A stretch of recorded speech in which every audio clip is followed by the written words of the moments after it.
আজকে যেগুলো খাওয়ালাম তাতে কি এখন ভালো লেগেছে? হ্যাঁ সখী, আমার ভালো লেগেছে।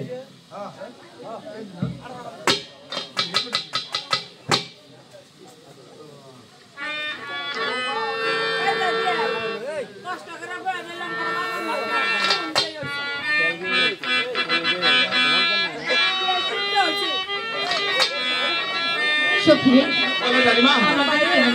একটু বাতাস করবি? ও মা, আরে সখী, আমার রানীমা বলছে আমার অস্থির লাগছে, তোরা একটু আমাকে বাতাস কর, মাথায় একটু পানি ঢাল। এখন আমরা কি করবো? রানীমাকে সুস্থ করে দিয়ে তারপর চলে যাবো।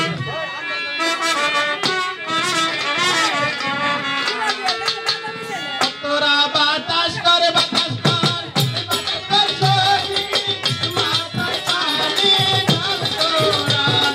বাতাস কর, বাতাস কর, বাতাস কর, এই বাতাস কর সখী, মাথায় পানি ঢাল তোরা। বাতাস কর, বাতাস কর, এই বাতাস কর সখী, মাথায় পানি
আপনি কেমন লাগছে? সুস্থ হয়েছে? আমার খুব ভালো লাগছে। এখন চলো। ঠিক আছে। আর সখী, এবার চলো রানীমাকে নিয়ে আমরা প্রাসাদে চলে যাব।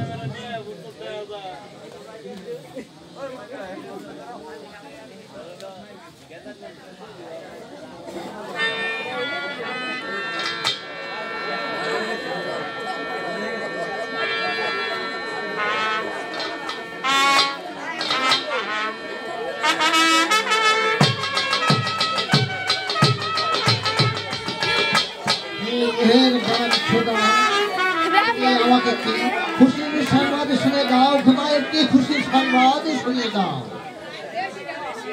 শুভ সংবাদ, শুভ সংবাদ। এমন কি শুভ সংবাদ শুনে দাও? শুনে শুনে শুনে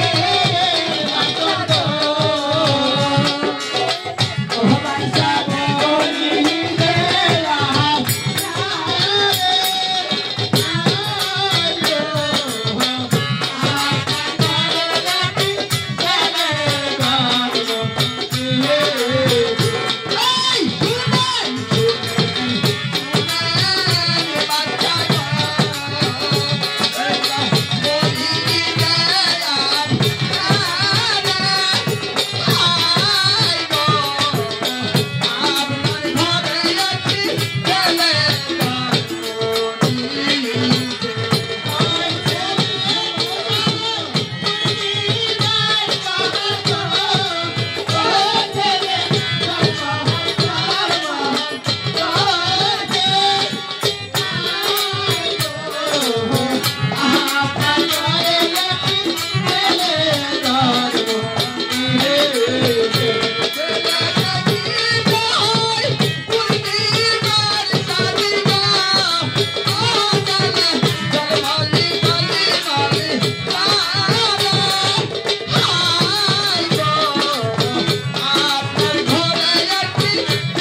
বলো বলো সন্তান এই মুহূর্তে কি পুরস্কার দেবে? আরে সখী, রাজা আমাকে বলেছে তোমরা আমার কাছে আজকে যে পুরস্কার চাবে তাই পাবে। ঠিক আছে, তাহলে আমরা আজকে পেয়ে নিব নাকি? কি দান আমি চাইব রাজন্দ, ও রাজন আপনার দর বারে গো,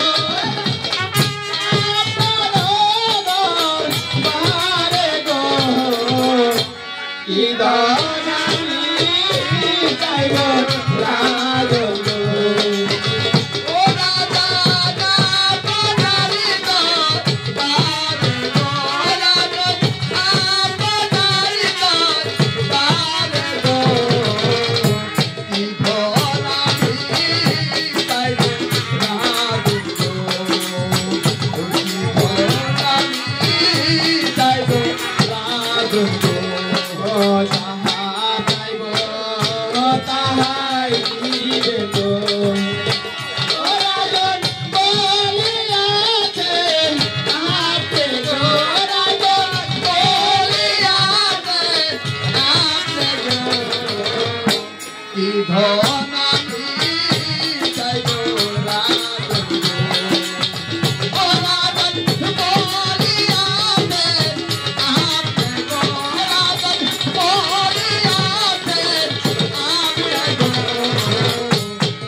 আরে সখী, আমার আব্বা হয়েছে দরিদ্র, তাই মালা বিক্রি করে সেই টাকা দিয়ে আমি বিয়ে বসে আমার আব্বাকে একটু সাহায্য করবো। প্রেম ভালোবাসা সবার কাছে সবাই যায় না, আমার পাওয়ার জন্য কত মানুষ অপেক্ষায় নিতেছ না, আর একাই দরদি। মেহেরবান খোদা আমার মনের আশা পূরণ করেছে, আমি জ্যোতিষী ডেকে আমার ছেলের নাম রাখবো। এই কে আছে? জ্যোতিষীকে রাজ দরবারে পাঠিয়ে দে।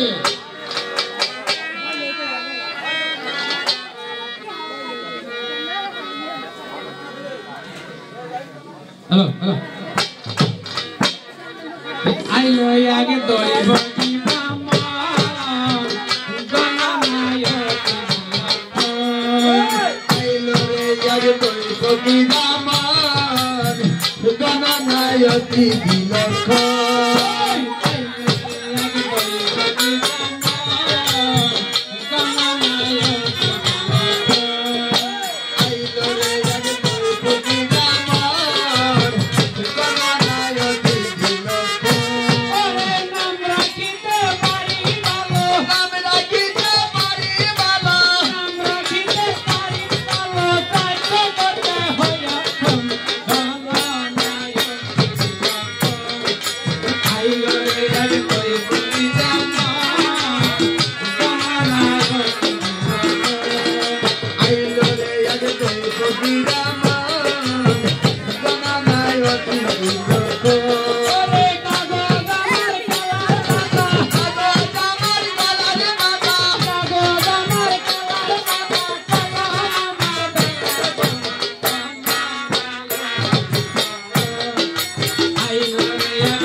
মনের আশা পূরণ করেছে। আপনি গণনা করে ভাগ্য লক্ষণ দেখে আমার ছেলের নাম খানা রেখে দিন। ঠিক আছে, আমি দেব দেবী নিয়ে খেলা করি কিনা, আমি দেব দেবীকে স্মরণ করে দেখি আপনার ছেলের কি নামটা হতে পারে। বেশ, তাই দেখুন জ্যোতিষী। ওই আইটেম মেরে তেরে সিঙ্গেল পিস তেরে যদি গাছি টাকা খালি কাটি গমছের মাথা আলাদা ধারা পানি হবে বিচারা ধান হবে বিরাট বড়া গাও তো হবে তাও খাবে শহরে বড় লোক বসে থাকবে ছোট লোকের পেয়ারে ধানের ঘুরে পানি মানের ঘুরে তাই 2-4 বছর করোনা দে আমার বাচ্চা ভাই এই আমি হইলাম শঙ্কর গণ কথায় বড় টনক হয় কথা নয় করি গুটাগুটি সার করি মিথ্যা কথা জ্যোতিষী মিথ্যে কথা শোনার জন্য দরবার ডাকা হয়নি। সত্য করে বলতে হবে আমার ছেলের কি নাম হতে পারে। পেয়েছি পেয়েছি, আপনার ছেলে সুন্দর একটা নাম পেয়েছে। তাহলে এই মুহূর্তে তুমি খুলে বলো আমার ছেলের কি নাম হতে পারে। ওই যে উপরে জলে ভাউল, আপনার ছেলে নাম রাখলাম একটা ভাউল। জ্যোতিষী, এই মুহূর্তে তোমাকে রাজদরবার ডাকা হয়েছে। সত্য করে আমার ছেলের নাম রাখে। এই মুহূর্তে তুমি আমার সামনে যে কথা স্মরণ করে ইচ্ছা করে আমি তোমার দন্ত ধরে দিতে পারি। আপনার সাথে একটু মস্কার করলাম, পেয়েছি সুন্দর একটা নাম পেয়েছি। জ্যোতিষী হাস্য রহস্য ত্যাগ করে আমার ছেলের কি নাম হতে পারে। আপনার ছেলে হয়েছে ওই স্বয়ং খুদাই হয়েছে রাজি। আপনার ছেলের নাম রাখলাম আমি দয়াল সাহা। দয়াল শাহ গাজী। উত্তম উত্তম নাম হয়ে জ্যোতিষী, উত্তম নাম হয়েছে। হয়েছে এর মুহূর্তে আমার সাথে অন্তঃপুরে চলো, আমি তোমাকে মুক্ত হস্তে ধারণ করে দেবো। তুমি তাই নয়, তুমি আমার ধরে অঙ্গার হয়ে ঠিক আছে বলেন।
মিয়া ভাই বল ভাই গাজী, মাস্টার আমাদের 1 মাসের ছুটি দিয়েছে। অনেকে অনেক জায়গায় যাবে, আমরা দুটি ভাই কোথায় যাব রে? তুই ঠিকই বলছিস ভাই গাজী, মাস্টার আমাদেরকে পাশে ছুটি দিয়েছে। এই সবারই তো যাবার মতো জায়গা আছে। আমরা দুটি ভাই না হয় ওই তো সামনে একটি সাগর দেখা যাচ্ছে। চল আজকে একটি মাস আমরা ওই সাগর তীরে কাটিয়ে দেবো ভাই। তাহলে চলো সামনের দিকে অগ্রসর হতে থাকি। এই চলো ভাই গাজী।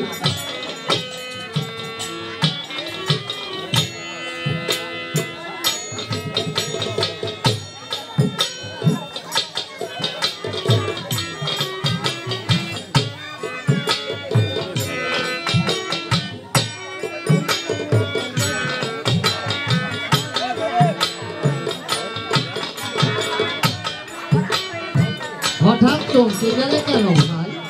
ভাই গাছিরে বলো মিয়া ভাই। ওই তো সামনে একটি মসজিদ দেখতে পাচ্ছি রে ভাই। তুমি বাহিরে একটু অপেক্ষা করো, আমি ওই মসজিদে যে দুরাকাত নামাজ আদায় করে আসি।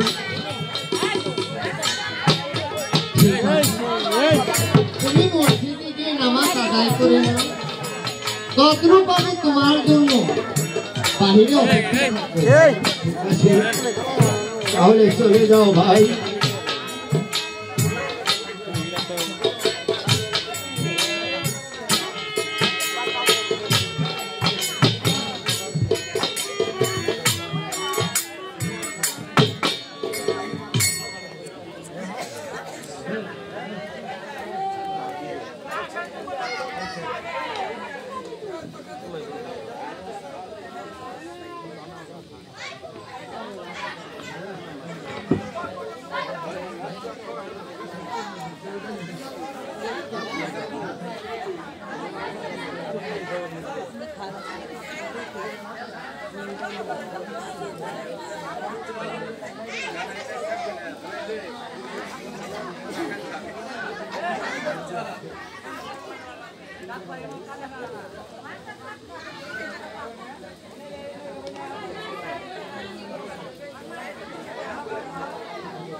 Subhanallah, subhanallah, subhanallah, subhanallah, subhanallah, subhanallah, subhanallah, subhanallah, subhanallah, subhanallah, subhanallah. অনেক সময় পেরিয়ে গেল, ভাই কালো নামাজ আদায় করার মসজিদে চলে গিয়েছে, কিন্তু এখনো আসছে না কেন?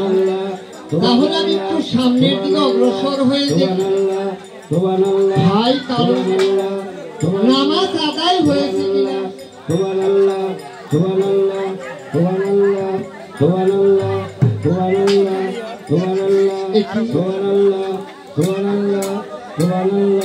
ভাই কালো নামাজ পড়তে গিয়ে ঘুমিয়ে পড়েছে, অর্থাৎ পাঁচ ভাগে বিভাগিত হয়ে শুধু ওই আল্লাহর নামে জিকির হয়। তোমার সাথে থেকে তোমাকে আমি চিনতে পারলাম না ভাই, একেবারে নিদ্রা হতে জেগে দেখো ভাই, তোমার ভাই কাছে তোমাকে বিনয় করে ডাকিতেছে।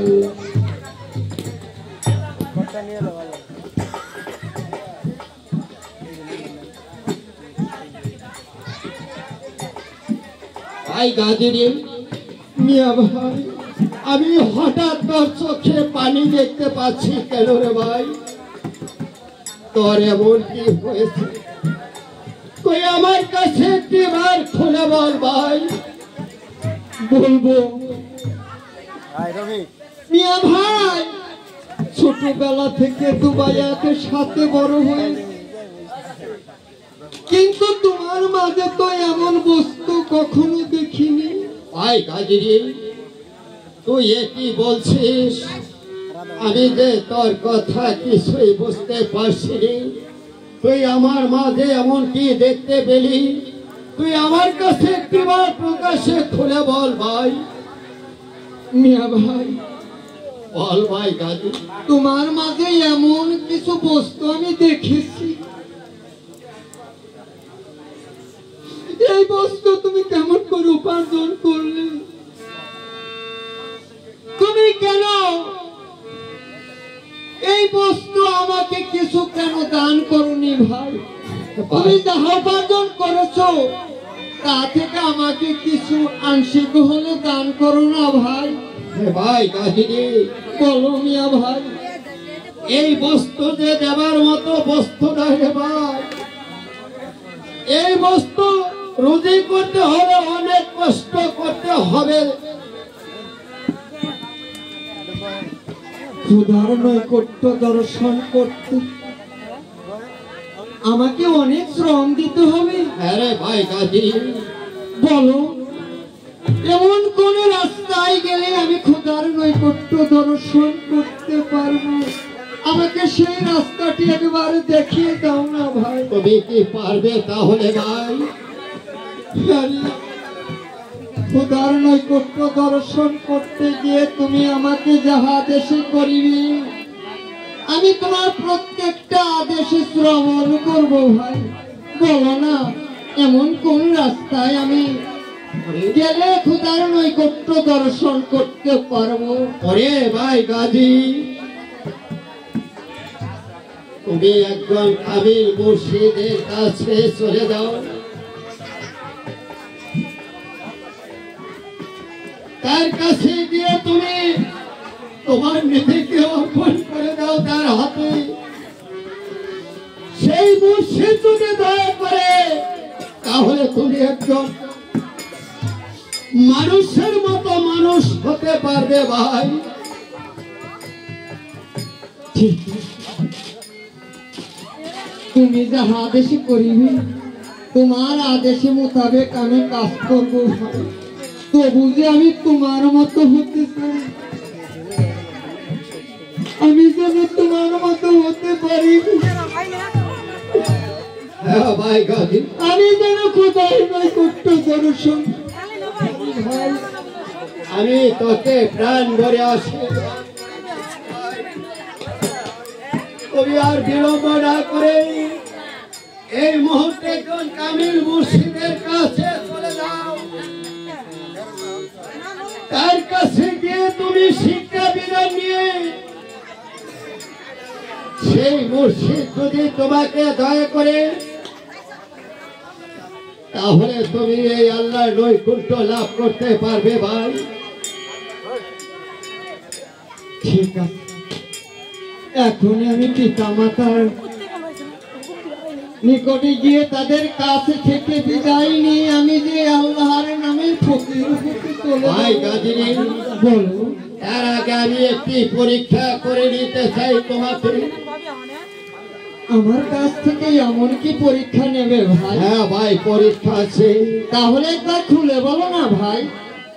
তোমাকে প্রথমে আল্লাহর নামে একটি সিন্নি করে দিতে হবে। আল্লাহর নামে সিন্নি করে দিতে হবে? হ্যাঁ ভাই গাজী। ঠিক আছে, পিতা মাতার কাছ থেকে কিছু টাকা আছে? না ভাই গাজী, তাহলে তোমার ওই পিতা মাতার কাছ হতে টাকা নিয়ে তুমি আল্লাহর নামে সিন্নি করবে। ওই সিন্নি ওই আল্লাহর দরবারে কবুল হবে না ভাই। তাহলে এমন কি কাজ করতে হবে আমাকে? তুমি বলে রাজপুত্র, তুমি নিজেই নগরে নগরে ভিক্ষা করে কিছু টাকা এনে ওই আল্লাহর নামে সিন্নি করে দাও ভাই। বাদশার ছেলে হয়ে নগর মাঝে গিয়ে ভিক্ষা করি? ওরে ভাই গাজী, বলো ভাই। তুমি কেন বুঝতে পারছো না? আমি তোমাকে বলেছি তোমাকে কি পরীক্ষা নিতে চাই আমি। তুমি কেন বুঝতে পারছো না? তোমার এই নগর মাঝে গিয়ে হাত পেতে কিছু টাকা উপার্জন করে ওই আল্লাহ নামে সিন্নি করে দিতে হবে ভাই। ঠিক আছে ভাই, তুমি যাহা আদেশ করেছো আমি এখনই ছুটে যাব নগর মধ্যে, তাদের কাছে থেকে কিছু টাকা ভিক্ষা আমি এখানে আল্লাহর নামে সিন্নি করে দেব। হ্যাঁ ভাই গাজী, আমি তোমাকে একটি বস্ত্র দিয়ে দেব। এই বস্ত্র নিয়ে তুমি যার দ্বারে ছুটে যাবে, সে তোমাকে খালি হাতে ফিরে দিবে না। সে কম পারুক বেশি পারুক কিছু টাকা তোমাকে দিয়ে দিবে ভাই।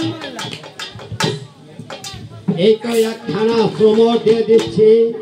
এই শ্রমর খানা যত বালা মুসিবত আসবে সমস্ত কিছু দূর করবে। তুমি এই শ্রমর খানা নিয়ে নগর মাঝে ছুটে যাও ভাই।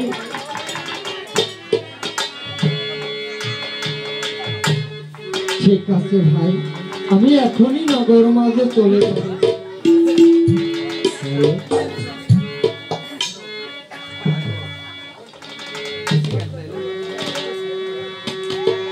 হাই গো ভিক্ষা হাই গো মহাগো মহাশি ভিক্ষা